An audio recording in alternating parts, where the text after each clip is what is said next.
BSP muling nagbaba ng interest rate habang patuloy na bumababa ang inflation. Muling binaba ng Bangko Sentral ng Pilipinas o BSP ang pangunahing interest rate nito na siyang ikatlong sunod-sunod na bawas ngayong taon. Layunin ang hakbang na ito na mapagaan ang gasto sa pangungutang habang nananatili sa ibaba ng target na 2 hanggang 4% ang antas ng inflasyon. Dahil sa desisyong ito, nasa pinakamababang antas sa loob ng halos 3 taon ang lending rates. Tanda ng kumpiyansa ng BSP na nananatiling kontrolado ang presyo ng bilihin sa kabila ng mga hamon sa pandaigdigang ekonomiya.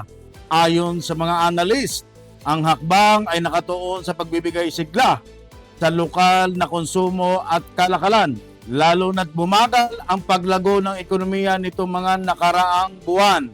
Iginiit ng mga opisyal ng BSP na makakatulong ang mas mababang interes sa pag-akit ng mga mamumuhunan, pagbawas ng bigat ng utang ng mga sambahayan, at pagsuporta sa mga proyektong pang-ekonomiyang pagbawi ng pamahalaan. Gayunman, nagbabala ang ilang kritiko na maaaring magdulot ito ng panganib kung biglang tumaas ang presyo ng langis at bilihin sa pandaigdigang merkado.